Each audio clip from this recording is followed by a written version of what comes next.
E aí, essas questões de luta de classes estavam muito acesas na nossa sociedade. Coisas que ao longo dos últimos anos têm diminuído. A indústria tem ficado cada vez mais massificada, com o capitalismo tardio, inovação pelas IAs. A gente tem visto uma padronização, né, dos roteiros, tem sido uma coisa muito igual, mais do mesmo. Olá, terráqueos! Eu sou Luna, nutricionista e comunicadora popular, e hoje a gente vai assistir a um vídeo do canal Tropia sobre como as animações têm uma estranha fórmula anticapitalista que a gente vai descobrir hoje. Mas antes, já queria pedir para você deixar aquele like, se inscrever no canal, ativar o sininho e, é claro, se você gosta do meu trabalho e pode contribuir financeiramente com o canal, tem o Pix aqui na tela, também tem o Apoia-se Camarada Luna, o link tá aqui na descrição. Você também pode se tornar membro do canal para ter acesso aos conteúdos exclusivos da área de membros, como os VODs das lives, leituras radicais e vlogs exclusivos. E além disso, se você estiver precisando melhorar a sua relação com a alimentação, aqui na descrição também tem o link para você agendar uma consulta comigo. Agora bora lá que a gente tem muita coisa para falar de legal nesse vídeo. Se tem uma coisa que eu sempre gostei de fazer nesse canal é falar sobre obras que marcaram de alguma forma a minha infância. Não é à toa que os últimos 3 vídeos que eu postei foram literalmente sobre isso. E também não é à toa que no ano passado eu talvez possa ter exagerado um pouco também. O lance é que quanto mais eu me exponho a esses filmes e animações infantis dos anos 2000, mais eu vou tendo uma realização engraçada. A realização de que a maioria dessas obras sempre quis contar alguma coisa a mais. Era como se não bastasse fazer um filme engraçadinho sobre galinhas. Havia uma necessidade de se criticar o autoritarismo e os regimes exploratórios. Não A fuga das galinhas é woke! bastava fazer um filme bobo sobre formigas. Tinha de ser uma crítica à exploração por meio de uma elite parasita. Como assim, gente? Era só formigas. Não era. Anjo, não era. Era muito mais do que isso. Talvez a gente não fosse maduro o suficiente para entender, mas era muito mais do que isso. E por favor, não use totalitário, né? Totalitário é um argumento que é um pouco torto para falar, inclusive, de governos de esquerda. Então, totalitarismo, não. Totalitarismo não. Nada de Hannah Arendt por aqui. Tinha de ser uma crítica à destruição ambiental pelo consumo e produção desenfreada. E às vezes tinha de ser literalmente comunista. Sabe o que eu tô falando? Eu fui percebendo que, principalmente durante o final dos anos 90 até Literalmente comunista é muito bom. a metade da década de 2010, esses tipos de animações extremamente políticas eram super comuns. O que, se você parar pra pensar, é bem estranho. Afinal, não eram produções independentes. Cada um daqueles filmes era produto de um investimento multimilionário, feito por uma empresa também multimilionária. E por que raios uma empresa dessas iria apoiar esse tipo de tema? Sacou?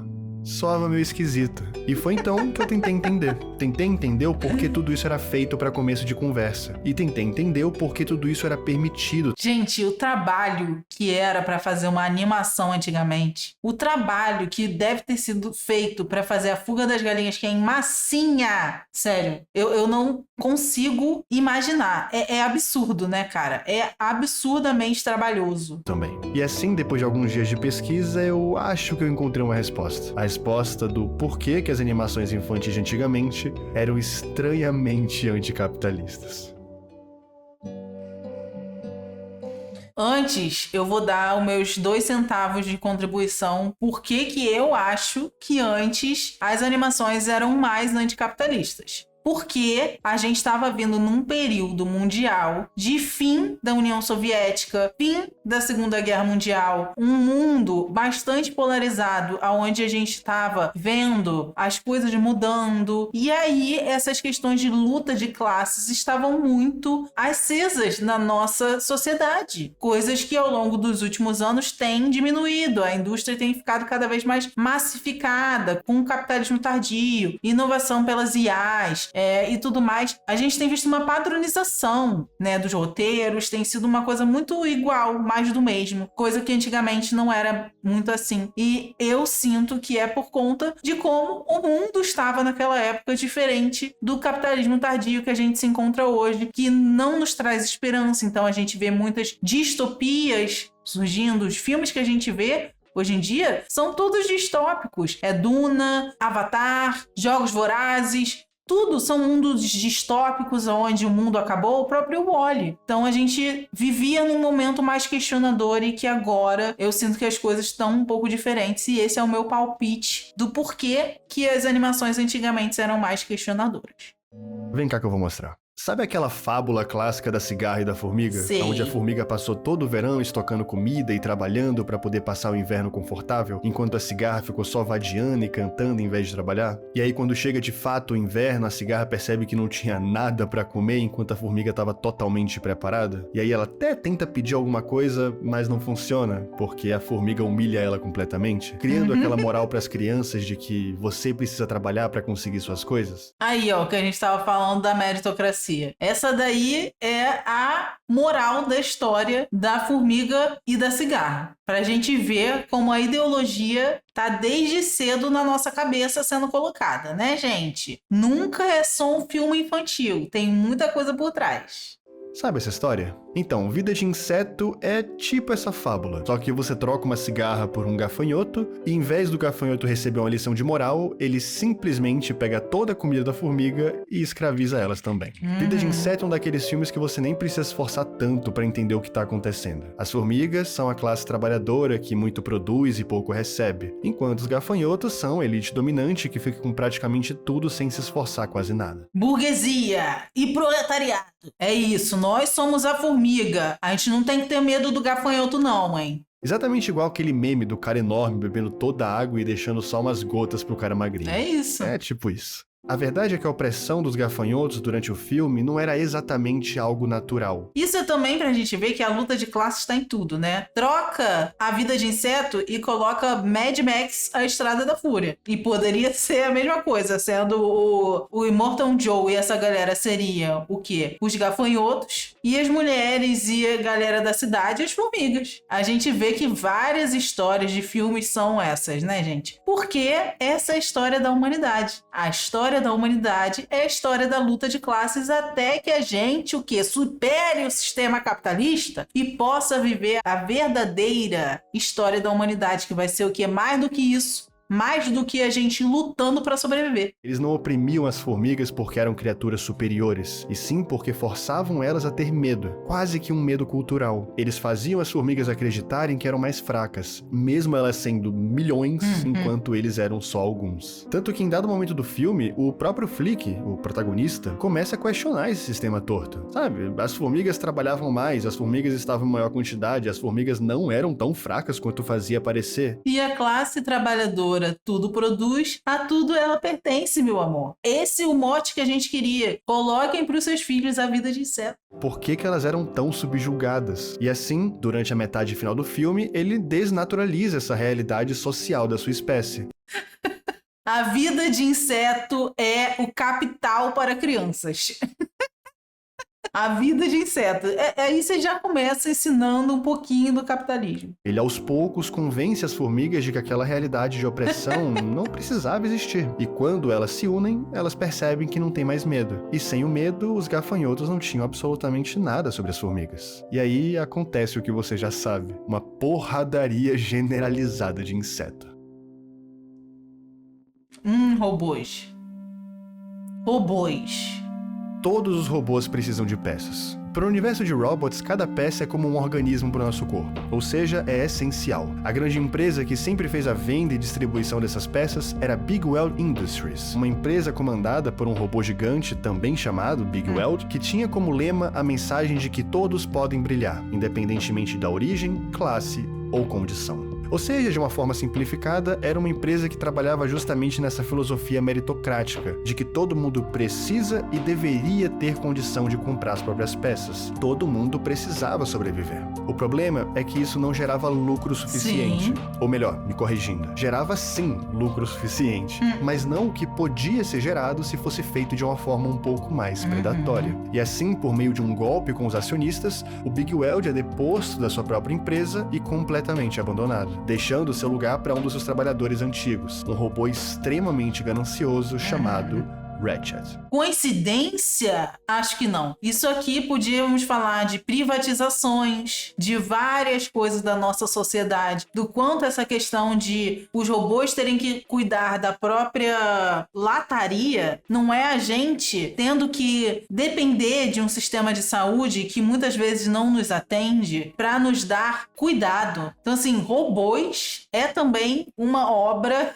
que nos tem muito paralelos com a realidade que mostra essa luta de classes também com uma metáfora muito legal. O grande vilão de Robots então se torna algo muito maior do que esse cara ou a mãe maluca dele. O filme deixa claro que o grande vilão dessa história, na real, é o próprio capitalismo predatório. Afinal, a gestão do Big Weld também era capitalista, né? A gente ainda pode falar de robôs de uma questão muito legal, que é a questão da padronização estética, de todos terem que se parecer iguais, de todos serem magros, mulheres vestem rosa e meninos vestem azul. Isso tudo a gente pode tirar só com uma armadura do robô, gente. Então, assim, quem não consegue explorar todos esses contextos complexos de um filme vai achar que é só mais um filme de robô. Mas quem consegue observar que um filme de robô é muito além de um filme de robô, fica assim, né?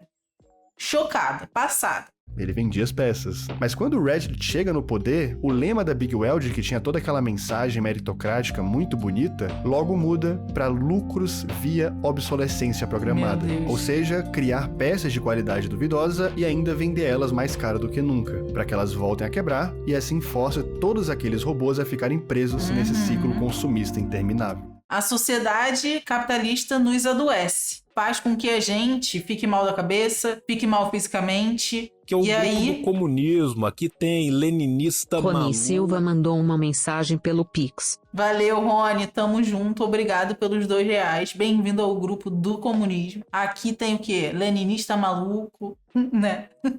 Mas o que eu tava falando era o quê? Que a gente vive numa sociedade que nos adoece por conta da gente trabalhar tanto, não ter tempo de cuidar da nossa saúde física e mental, o que nos faz muitas vezes parar de trabalhar, o que nos faz comprar mais remédios, o que nos leva a uma situação que a gente tem menos dinheiro e logo isso se torna um ciclo vicioso, que é o ciclo saúde e doença. A gente já falou isso aqui em um Rios que eu vou deixar aqui linkado. Mas é esse ciclo vicioso que a gente vê nos robôs e que a gente também passa aqui na vida real com um adoecimento da população. E aqueles robôs que não conseguem acompanhar esse consumo desenfreado eram descartados. Sabe quando você não consegue comprar remédios ou pagar um tratamento? Aí, ó, à frente, meu haki da observação já tava falando mais alto, falando do SUS. Previ. Então, é mais ou menos isso. E é aqui que talvez a crítica de Robots fique tão óbvia, se já não é. O protagonista do filme, o Rodney, ele não derrota o Ratchet sozinho. Rodney da Bahia? Pelo contrário, ele usa de uma mobilização dos próprios robôs mais pobres para criar uma revolução. Ele derrota o Ratchet usando a revolução popular, trazendo assim o Big Weld de volta e redemocratizando o acesso a todas aquelas peças. A única luta que se abandona... Aliás, fui lacrar e falei errado. A única luta que se perde é a que se abandona. Por água abaixo... Por Água Abaixo é um filme engraçado. Com certeza não é o filme que tem a melhor crítica dos estúdios Hardman, né? Fuga das Galinhas existe. Mas ele ainda assim tem uns pontos interessantes e eu não queria ser tão óbvio aqui. O protagonista desse filme, esse rato engomado chamado Rod, é aquele extremo estereótipo do rico herdeiro que nunca saiu da própria bolha. Por água abaixo foi um que eu não vi muito vezes. O melhor da própria gaiola. E toda a sua jornada se concentra justamente nele se encontrando com a realidade do seu próprio povo, e assim criando um certo tipo de empatia e principalmente um senso de pertencimento. Afinal, apesar de não viver como um, ele ainda assim era um rato. E na real, além de nunca ter vivido como um, ele também nunca teve contato com nenhum deles. Até que ele fica sozinho em casa e enfim conhece o Cid, a representação física de tudo aquilo que ele sempre desprezou. Engraçado que a representação física de tudo aquilo que ele sempre odiou é um rato sujo, é um rato gordo, sabe? Então, assim, isso também são estereótipos, gente. Isso também são coisas que a gente não percebe, mas que a gente acaba sempre associando. E causa um estigma, um estereótipo e um estigma social em cima de pessoas que tenham essas características. Então a gente tem que prestar atenção também como é que o personagem que é o anti-herói ou o vilão, com quem que ele se parece, isso tudo faz parte da ideologia que o filme está te passando. Afinal, o Rod, ele sabia que o esgoto existia. Ele não era burro, mas ele via as coisas exatamente como um humano sempre viu. O esgoto era um lugar repugnante, um lugar puramente sujo, um lugar de pessoas inferiores. E descendo a força com o Sid, ele lentamente vai entendendo que não é bem assim. O esgoto realmente não é bonito, mas ele é real. Os ratos daquele lugar são unidos. Eles trabalham, eles dirigem, eles vivem uma vida como qualquer outra. A única diferença é que nunca tiveram, talvez, o privilégio que o Rod tinha. Assim, se é que ficar sendo pet de ser humano é algum tipo de privilégio, né? Ok. Por comentários dos próprios criadores, Por Água Abaixo é muito inspirado nessa diferença entre a vida da classe mais pobre e a vida da elite, e como naturalmente há esse estranhamento dos dois lados, o que acaba criando um certo preconceito e, Luta de classes. consequentemente, uma certa segregação. No início, o Rod claramente não gosta daquelas pessoas, assim como elas também não vão com a cara dele, mesmo todos sendo primordialmente a mesma coisa. São ratos. E claro que assim como em Robôs e Vida de Inseto, aqui também tem toda aquela ideia de um grupo que subjuga outro grupo. E também como eles só conseguem vencer o mal se unindo como um só e não lutando sozinhos, assim criando uma espécie de revolução.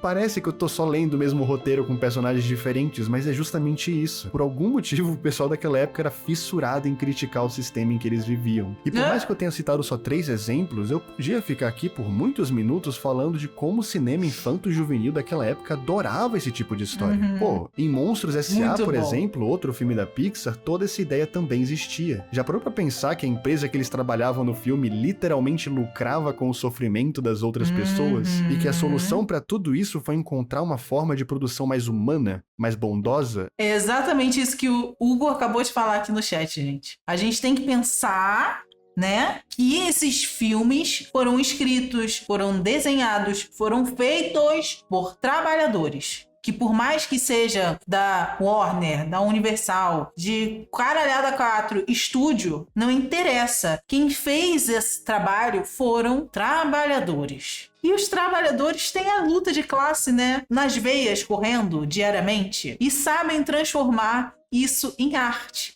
Vieram essas obras belíssimas que fazem metáforas muito incríveis da nossa realidade, que vão ensinar para as crianças várias coisas boas e coisas ruins, porque, né, infelizmente, a ideologia dominante é a ideologia de direita, é a ideologia capitalista, que vai reforçar estereótipos, como a gente falou, que vai reforçar preconceitos, que a gente tem que perceber e pegar para não reforçá-los, o que é uma tarefa muito difícil, e também não deixar cair na armadilha que muitos filmes trazem com uma solução muito da liberalista para um problema que seria resolvido com a revolução. No Robôs, ele termina, voltou com o cara lá, mas o cara lá continua sendo um liberal.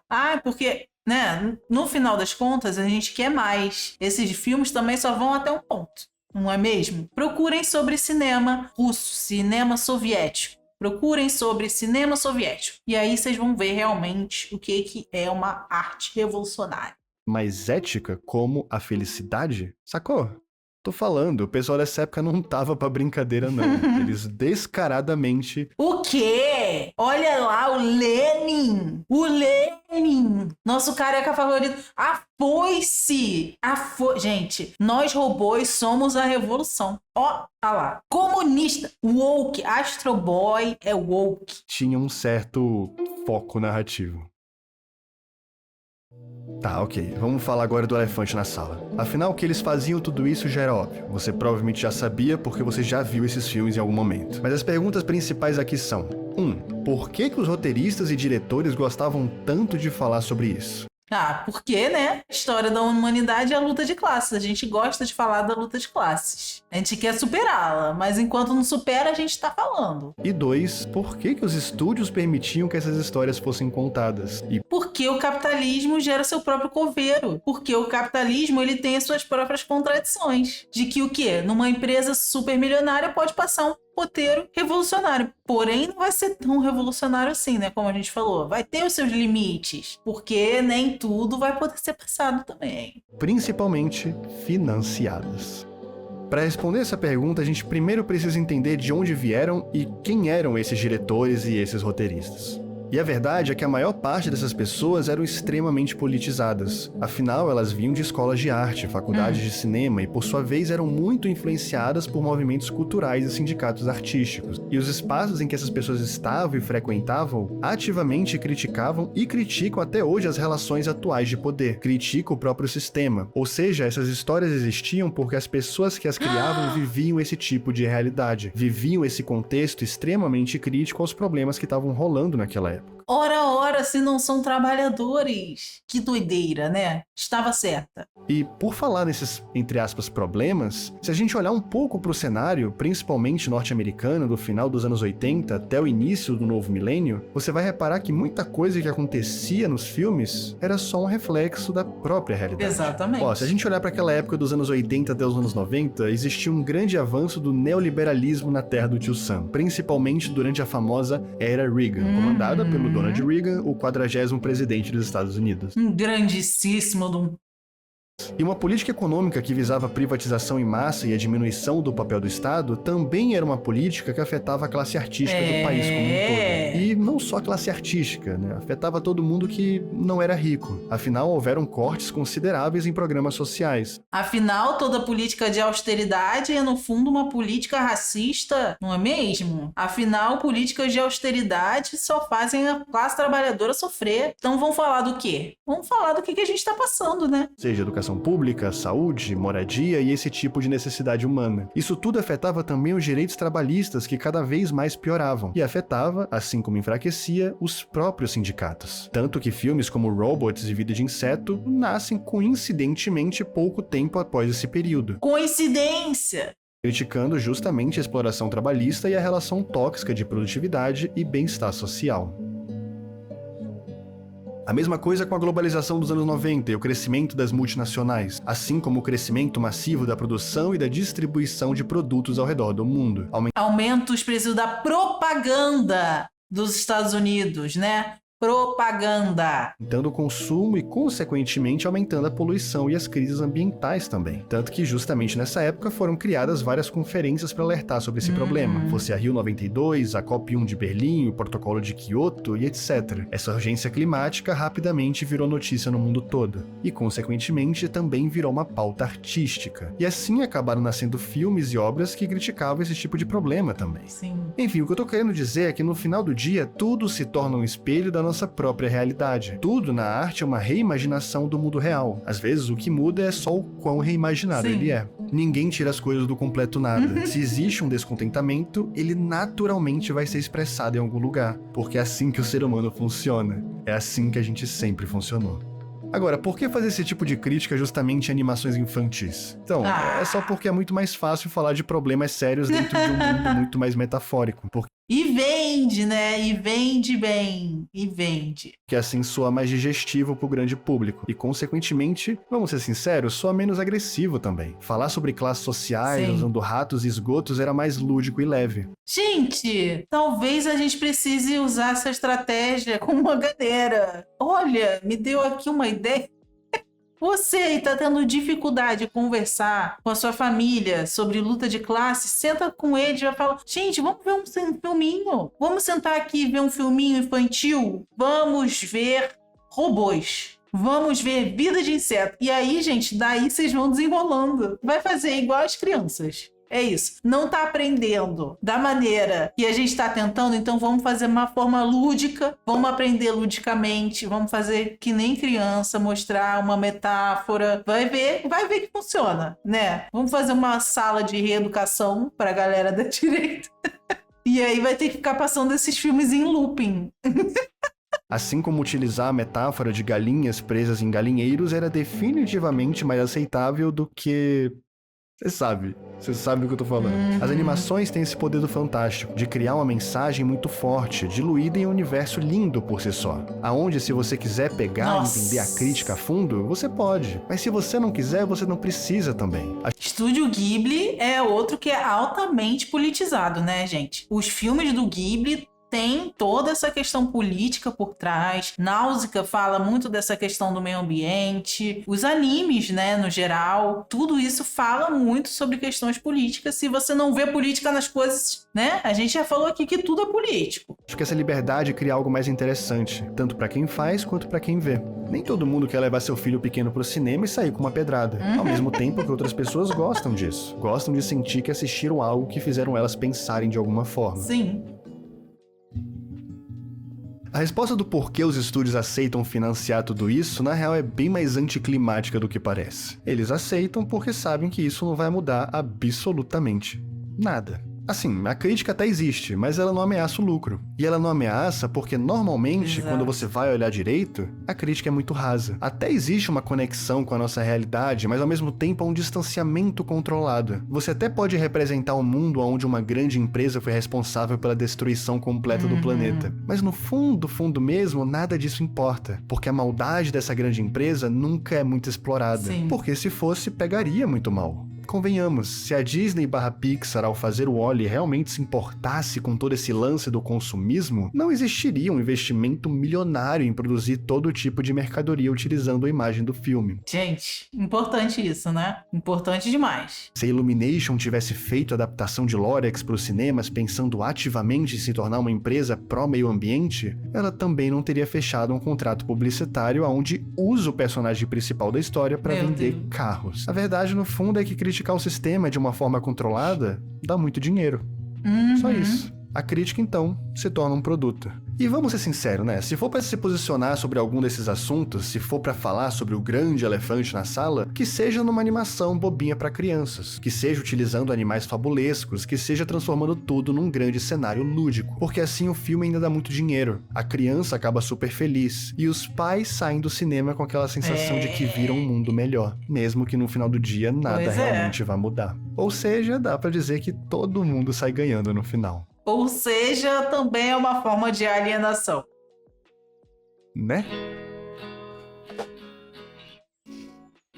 Por mais que hoje em dia não façam mais filmes que critiquem o sistema de uma forma tão absurdamente aberta como faziam lá nos anos 2000, também não dá pra dizer que esse tipo de crítica não existe mais. Pelo contrário, sempre tem uma pitadinha aqui ou ali que a gente não é bobo. Soul, por exemplo, é um filme lindo que critica Verdade. justamente essa ideia tóxica de que o valor de um ser humano tá no que ele produz. Muito woke também, porque o personagem principal é um homem negro. Meu Deus, que absurdo. O Joe, durante boa parte do filme, acredita fielmente que viver só vale a pena se ele realizar o seu grande propósito. Propósito esse que não é de fazer música, e sim de ser um músico profissional renomado. E no final ele entende que ele já tinha realizado o seu grande sonho, ou que pelo menos esse sonho já estava muito bem encaminhado. E esse filme é muito bom, inclusive, porque ele fala, gente, a Disney falando o quê? De alma, de vida após a morte.